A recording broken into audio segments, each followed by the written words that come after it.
Bienvenidos a Los Archivos del Crimen. Hoy abrimos el archivo de Peter Keller. Hay personas que esconden monstruos detrás de una vida perfectamente normal. Padres de familia, esposos ejemplares, trabajadores responsables. Personas que jamás levantarían sospechas. Peter Keller era uno de ellos. Amante de la naturaleza, hombre callado y reservado, alguien que parecía tenerlo todo bajo control. Pero mientras su familia confiaba en él, Peter llevaba años planeando algo impensable. Un plan que no solo acabaría con su propia vida, sino con la de quienes más cerca estaban de él. Lo más perturbador no es solo lo que hizo, sino que dejó registrado cada paso de su descenso a la locura. Horas de grabaciones que nunca debieron existir y que, de haber sido vistas a tiempo, quizá habrían evitado la tragedia. Hoy, en Criminalmente, te contamos la historia de un hombre que soñaba con el fin del mundo y decidió provocarlo. Un hombre que, a simple vista, parecía el típico padre de familia, amante de la naturaleza, trabajador y responsable. Sin embargo, detrás de esa fachada se ocultaba algo mucho más oscuro. En sus numerosos viajes al bosque, Peter no buscaba tranquilidad ni conexión con la naturaleza. Lo que realmente hacía era encender su cámara de video para mostrar su verdadero ser. Porque, aunque en su vida cotidiana era respetado en su trabajo y aparentemente amado por su familia, en realidad los odiaba. A todos.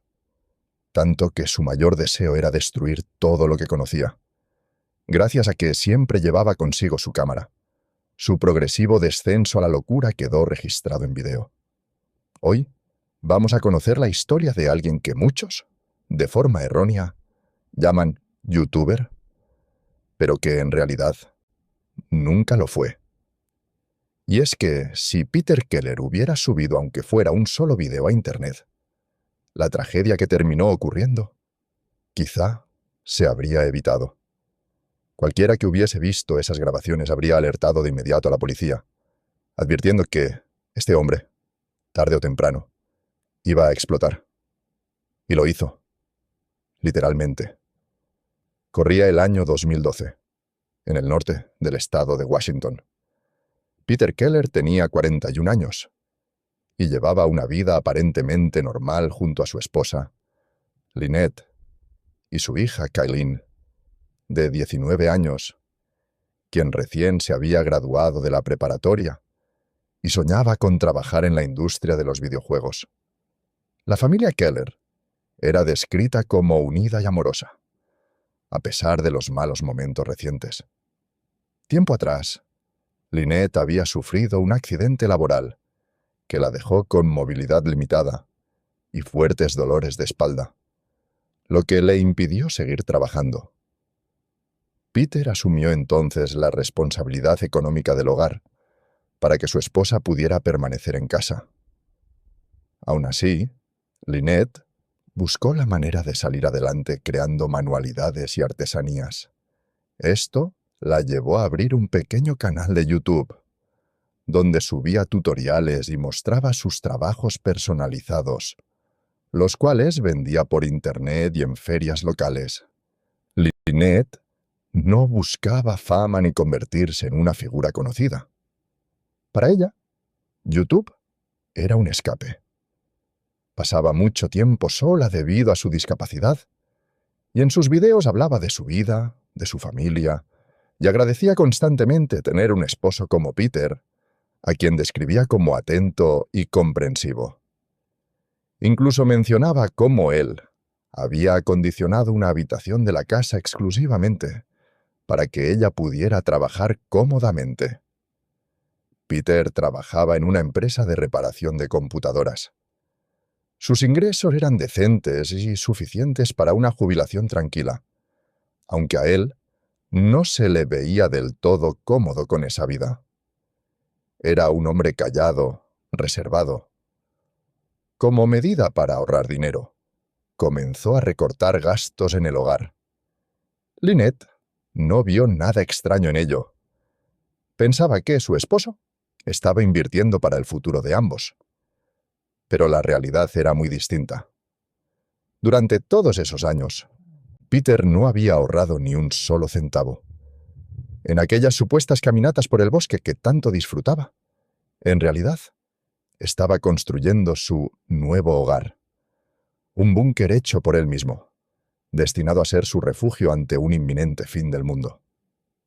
Sí, suena descabellado. Pero así era la mente de Peter Keller. Como cualquier persona que necesita expresar lo que siente, Peter encontró una vía de escape hablándole a una audiencia imaginaria a través de su cámara de video. Y digo imaginaria, porque todo apunta a que nunca tuvo la intención de que esas grabaciones salieran a la luz. Cualquiera que las viera habría entendido de inmediato que Peter no estaba bien mentalmente. En ellas, hablaba constantemente de un apocalipsis inminente y de su deseo de desaparecer de la sociedad. Con el paso del tiempo, los videodiarios de Peter Keller se volvieron cada vez más inquietantes. No eran simples grabaciones caseras ni desahogos pasajeros. Eran confesiones crudas, repetitivas, obsesivas. En cámara, Peter hablaba de sí mismo con un desprecio casi enfermizo. Se llamaba patético, fracasado, alguien sin dinero, sin atractivo y sin personalidad. Lo hacía una y otra vez, como si necesitara convencerse de ello, o, paradójicamente, castigarse por no haber sido el hombre que imaginó en su juventud. Decía que había tomado malas decisiones, que su vida era una decepción, que había fallado como individuo. Pero lo más inquietante no era lo que decía, sino cómo lo decía. No había llanto, no había desesperación, había resignación. Y poco a poco, una peligrosa sensación de alivio. Peter parecía encontrar consuelo en la idea de desaparecer. Para él, el mundo moderno, el trabajo, las cuentas, la rutina, la convivencia social, era una prisión. En varios videos confesaba que la sola idea de seguir viviendo como un civil normal lo aterraba más que morir. Los psicólogos que analizaron posteriormente estas grabaciones coinciden en que Peter mostraba signos claros de una depresión profunda, combinada con rasgos narcisistas y una paranoia creciente. Era alguien que se sentía inferior, pero al mismo tiempo convencido de ser diferente, especial, destinado a algo más grande. Su adolescencia aparece constantemente entre líneas. Hablaba del rechazo, de no encajar, de sentirse invisible. Incluso Lynette llegó a mencionar en uno de sus propios videos que al inicio ella lo rechazó varias veces y que solo con el tiempo se hicieron amigos. Para Peter, esas experiencias nunca cicatrizaron. El búnker no era solo un refugio físico, era una extensión de su mente. En los videodiarios, Peter documentaba cada avance con una obsesión casi matemática. ¿Cuántos kilos cargaba en cada excursión? ¿Cuántas libras de materiales lograba mover al mes? ¿Cuánto dinero podía destinar a su proyecto? Cada tornillo, cada tabla, cada tubería representaba control, algo que sí podía dominar. Pero ese control tenía un costo. Cada dólar que gastaba en su familia lo resentía. Cada gasto doméstico era para él un obstáculo entre su vida actual y la vida que deseaba. En más de una grabación se le ve frustrado, molesto, incluso furioso consigo mismo, por tener que reducir el presupuesto del búnker para pagar cuentas del hogar. Mientras su esposa agradecía públicamente sus sacrificios, Peter, en privado, los vivía como una traición a su verdadero propósito. En algunos videos, se le escucha debatirse internamente. Dudaba. Se preguntaba si estaba haciendo lo correcto. Pero siempre llegaba a la misma conclusión. Decía, escuchar una voz interior que le aseguraba que debía seguir adelante, que abandonar a la sociedad era inevitable, que su plan era el único camino posible. Para Peter Keller, el fin del mundo no era una posibilidad externa.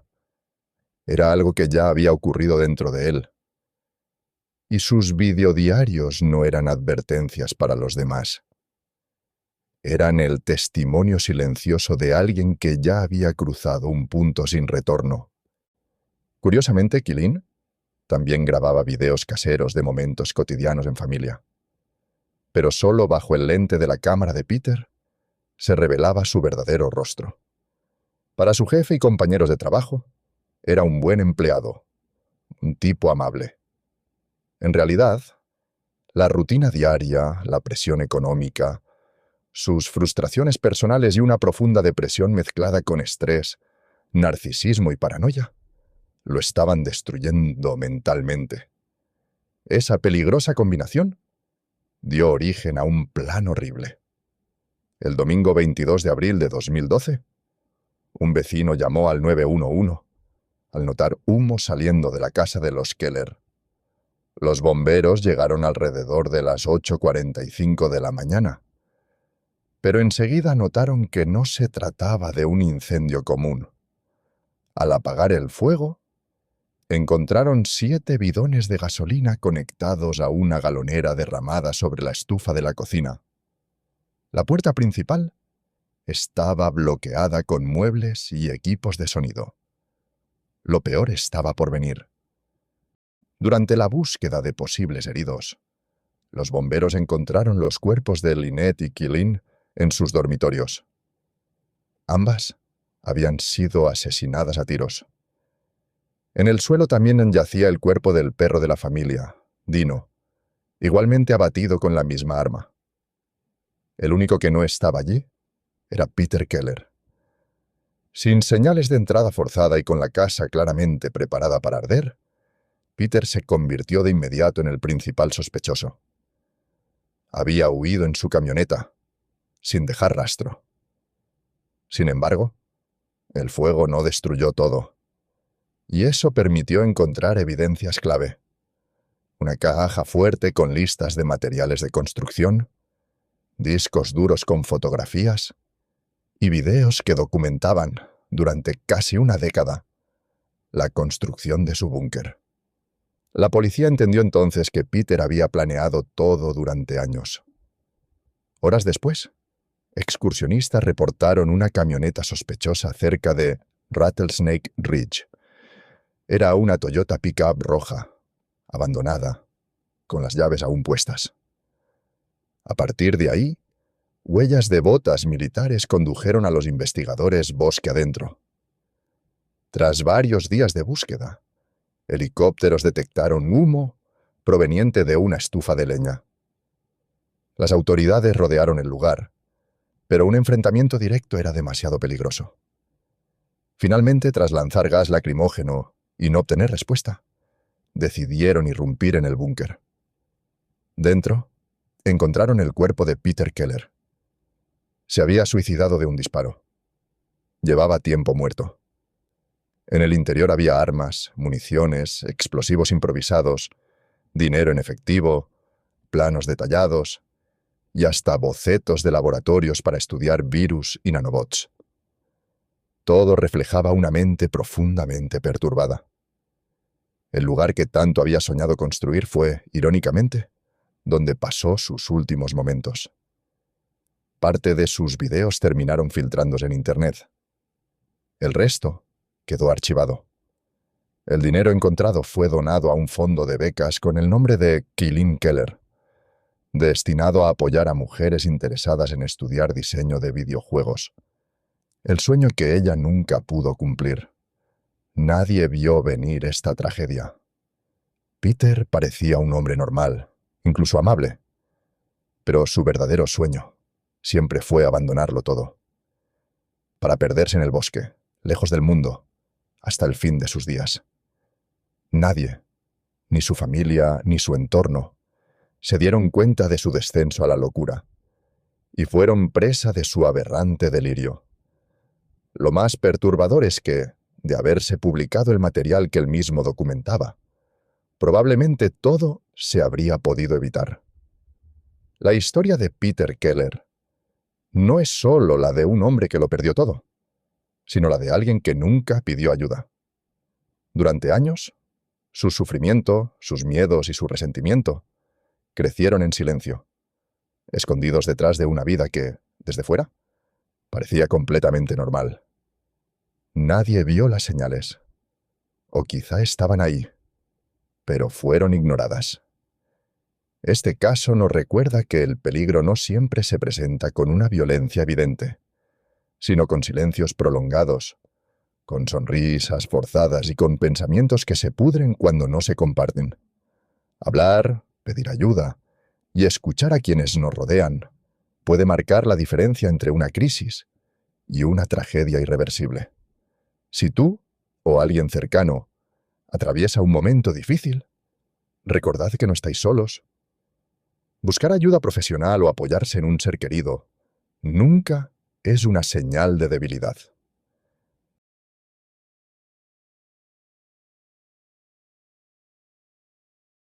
Nos escuchamos en el próximo caso, donde una mente oscura nos recordará una vez más que el verdadero terror suele habitar donde menos lo esperamos. Well, it's about 2 weeks before the end. This is going to be my last video, probably before till after that. That's terrible. I wanted to give some items for my mom and some other items, but I just want to show you this. Psst, Dino. Psst. Sorry, my husband's home. Dino. Well, it's about 2 weeks before I finally drop out of society and start this project.